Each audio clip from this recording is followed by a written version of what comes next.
அடுத்து நீங்கள் பார்ப்பீங்கன்னா ராஜாக்கள் புஸ்தகத்தில் 4வது அதிகாரத்தில் நீங்கள் பார்த்தால் தெரியும்.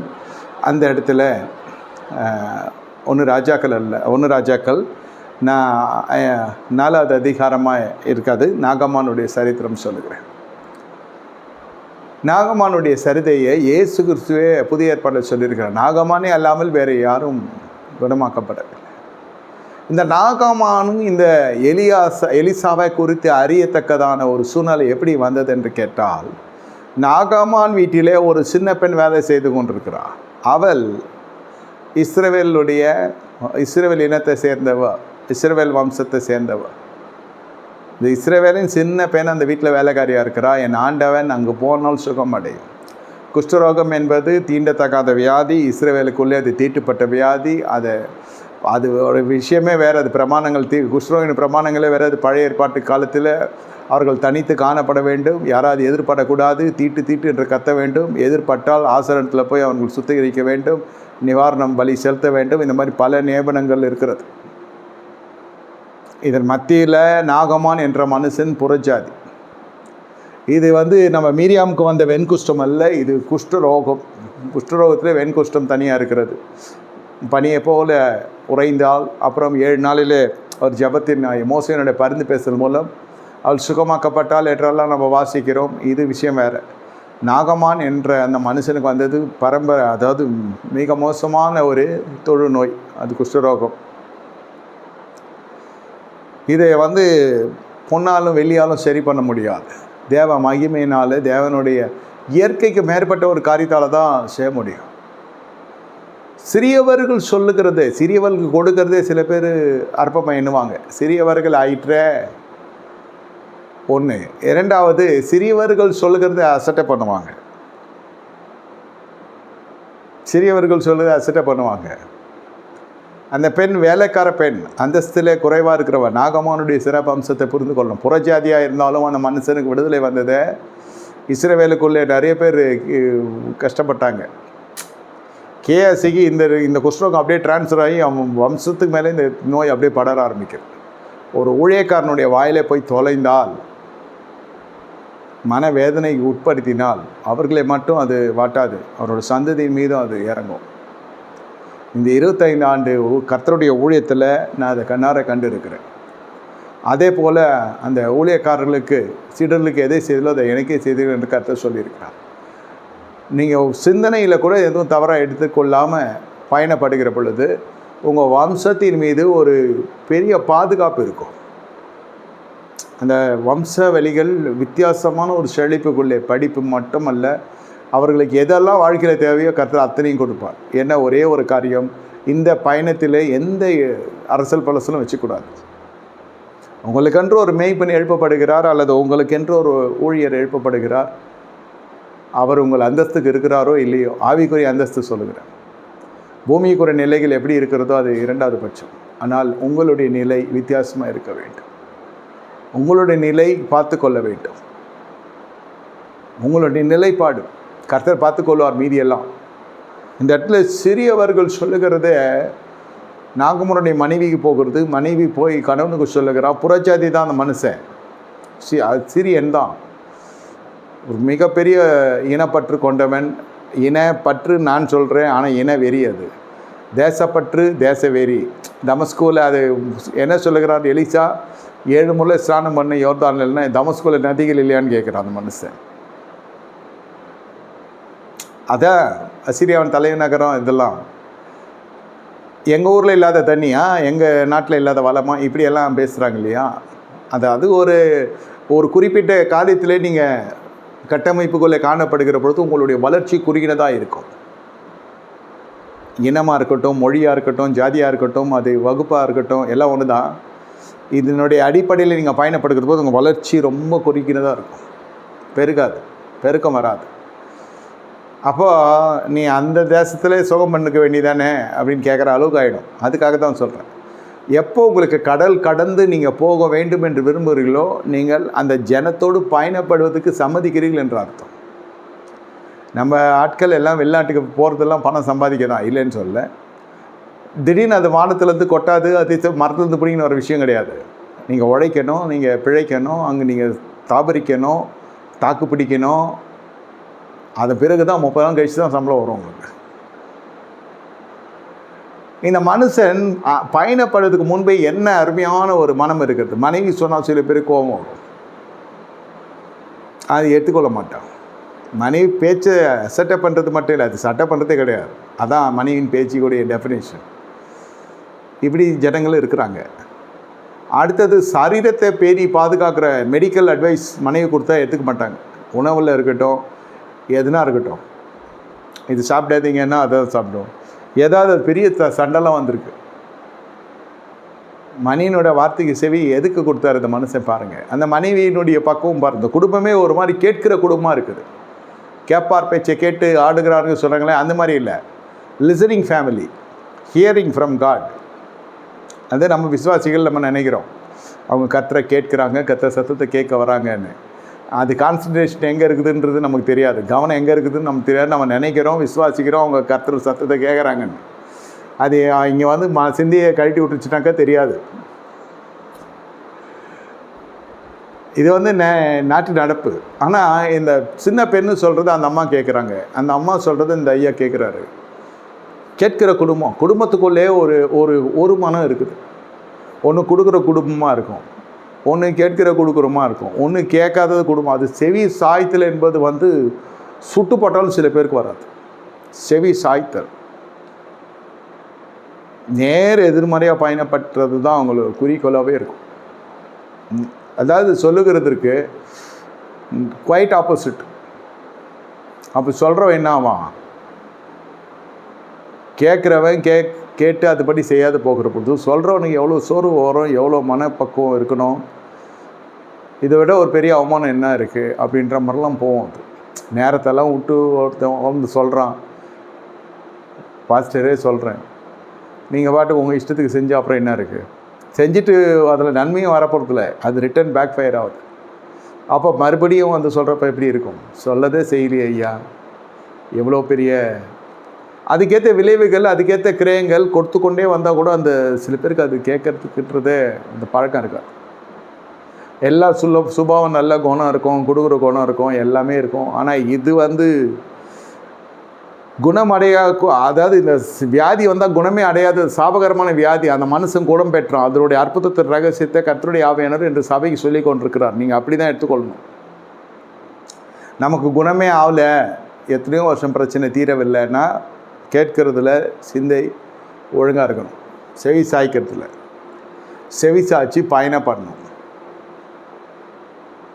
இதை எல்லாம் யாருக்கு சொல்லி இது இங்கே வந்தீங்கன்னு கேட்டால், அந்த இஸ்ரேல் சின்ன பொண்ணு சொல்லிச்சுன்னா சில பேருக்கு அவங்க அந்தஸ்தில் இருக்கவங்க சொன்னால் கேட்பாங்க, சில பேருக்கு அவங்க அந்தஸ்தில் பெரியவங்க சொன்னால் கேட்பாங்க, சில பேர் யார் சொன்னாலும் கேட்க மாட்டாங்க. இதெல்லாம் விசுவாசி தான், அதுக்குள்ளே ஒரு சேட்டை இருக்கும். சேட்டைன்னா என்ன, சிந்தனை உங்களுடையது, அது உங்களுடையதாக இருக்கணுன்றதாவது நான் விரும்புகிறேன். மனுஷர்களே நம்ம எல்லாம் ஒருத்தர் ஒரு மாதிரி சிந்திப்பாங்க. சிந்திக்கிறது ஒன்று, செயல்படுகிறது ஒன்று, கேட்கறது ஒன்று, நடக்கிறது ஒன்று. அது மற்றவங்கள பற்றியெல்லாம் கவலையே பட மாட்டாங்க. மற்றவங்க நேரம் போதே, மற்றவங்க நமக்காக நிற்கிறாங்களே, நமக்காக வந்து பேசுகிறாங்களே, எதை பற்றியும் கவலைப்பட மாட்டாங்க. அவங்க செய்யறதான் சென்ட்டு போயினே இருப்பாங்க. அது 2 மடங்கு பிரச்சனையாகவும் மறுபடியும் ரிட்டர்ன் வரும். அதாவது இது வந்து புறஜாதி, இது தேவ சமூகத்தில் வர ஜனங்க இப்படி இருக்கிறாங்க, புறஜாதி அப்படி இருக்கிறான் பாருங்கள். அசீரியன் தானே சொல்கிறத கேட்டான். நாகமான் இடத்துல இந்த இருந்த சிறப்பு அம்சங்களை நான் சொல்கிறேன். எவனையும் கர்த்தர் சுகப்படுத்த வல்லவர், எவனையும் உயர்த்த வல்லவர். சொல்கிற பேச்சு கேட்குறோமா? தேவனை அறியாதவன் தான். என்ன அழகாக மனுஷர்களுக்கு மரியாதை கொடுக்குறான் பாருங்கள். வேலைக்காரங்களுக்கு வேலைக்காரி தானே, வேலைக்காரி அப்படியெல்லாம் எடுத்துக்கொள்ளாமல் சரி சொல்லுகிறதுல கேட்டுக்கொள்கிறான். அந்த அம்மா வீட்டு எஜமாட்டி அம்மா கேட்குது, சரி இப்படி ஒரு பரிகாரம் இருக்குது, இப்படி ஒரு தீர்வு இருக்குது, நம்ம ஹஸ்பண்டுக்கு வந்த வியாதி, அந்தம்மா வெறுக்கலை அந்த மனுஷனை, அதை தீர்த்து கொள்ள தான் பார்க்குறாங்க. அதுக்கப்புறம் இந்த நாகமான் இதுக்குன்னு நிருபங்கள்லாம் ராஜா கிட்ட கேட்டு கண்ட்ரி கெஸ்ட்டாக உள்ளே வரான் எலிசாவை பார்க்கறதுக்கு. அவனுடைய தோரணை அந்த மாதிரி வர்றப்போ காணிக்கையோடையும் வரான். எவ்வளோ விசுவாசம் பாருங்கள். குணமாவதோ குணமாவலையோ கொடுத்துட்டு போகலாம், வெறும் கையாக ஊழியக்காரனை பார்க்கக்கூடாது. அதாவது செவி சாய்க்கிறவங்களுக்கு வருகிற ஆசீர்வாதங்கள் இதெல்லாம். பயணங்கள் வாய்க்கும் செவி சாய்ச்சா. செவி சாய்த்தல் தான் கடல் கடந்து போக முடியும். செவி யாருக்கு சாய்க்கிறோன்றது தான் இருக்குது. சின்ன ஜனங்க தான், சின்ன அந்த இஸ்ரேல் நம்ம வீட்டு வேலை செய்கிறவங்க பேச்சு வந்து எடுபடாது. சில பேர் நான் எஜமான் எனக்கு தெரியாதான்னா காலத்துக்கு குஷ்ரோகியாக செத்துருப்பான். அவன் சொல்ல, அந்த பெண்மணி சொல்ல, வீட்டு மனைவி சொல்ல, இந்த குடும்ப எஜமான் அதாவது குடும்ப தலைவர் கேட்க, அது கேட்டு பயணப்பட்டு ஒரு கூட்டத்தை திரட்டி கொண்டு, அதாவது அவன் தனியாக வரல, ஒரு குழு அவனுடைய தோரணை வேறு இல்லையா, அரசு அதிகாரி, உயர் ரக பாதுகாப்பாளர், இராணுவ தளபதினா எப்படி இருக்கும், அதுக்கேற்ற தோரணையோடு வந்து இறங்குறார். எலிசா அவனை உள்ளே கூட சேர்க்கல, அது தீட்டாயிடுன்ட்டு அவனை அப்படியே அனுப்பிச்சி விட்டுறார். அவன் எதிர்பார்த்து வந்த வரவேற்பெல்லாம் வேறு, ஆனால் அது போய் செய்கிறான். அங்கே மட்டும் செவி சாய்க்கல, இங்கே வந்தோன்னே கோவப்படுறான். இது என்ன இது, நான் என்னமோ செய்வார் நினச்சி வந்தா, நம்மளுடைய நியமனம், நம்மளுடைய கட்டுப்பாடு, நம்மளுடைய நியாயப்பிரமாண புத்தகம் சொல்லுது அவனை தொட்டா தீட்டு. இவர் தீர்க்கதரிசி ஆசிரியனை தேடி போக வேண்டியதாக, அதனால அவனை உள்ளே வர விடாமல் நீ போய் ஞானஸ்தானம் அப்படின்றத ஞானம் எடுத்தாச்சு, 7 முறை ஸ்நானம் பண்ணுன்னு சொல்லியாச்சு. அது அவனுக்கு விசனமாக இருக்குது. இது என்னையா இது, நம்ம என்னமோ நினச்சிட்டு வந்தோம். இந்த கற்பனையிலலாம் நிறைய பேர் வருவாங்க, எதிர்பார்த்து அவங்களுக்கு ஒன்றும் பிரம்மாண்டமாக நடக்காது. எதிர்பார்ப்பினுடைய பலன் ஏமாற்றம். எங்கே இருந்தாலும் சரி, திருமணமாக இருந்தாலும், வேலையாக இருந்தாலும், ஊழியக்காரனை சந்திக்கிறதா இருந்தாலும், சில ப்ராக்டிஸில் சில பேர் இருப்பாங்க. அதே மாதிரி போவாங்க, அங்கே போனால் எதிர்மறையாக சிலது நமக்கு காரியம் காணப்படும். அப்போ ரொம்ப உடஞ்சிருவாங்க. ஏமாற்றத்தை வராதிருக்கிறதுக்கு எதிர்பார்ப்பை அகற்றிடுங்க. நான் போனேன், என்னை எப்படி பண்ணுவாங்க அப்படி பண்ணுவாங்க நினச்சி தான் வந்தான். கூட இருக்க வேலைக்காரன் சொல்கிறதையும் மறுபடியும் கேட்குறான். நீங்கள் பாருங்கள், என் ஆண்டவனுக்கு கோபம் மூலம் அது இருப்பதாக அந்த மனுஷன் ஏதாவது பெரிய காரியம் சொன்னால் செய்திருப்பேரே, அதனால் சின்ன காரியம் தான் இது செய்யும்.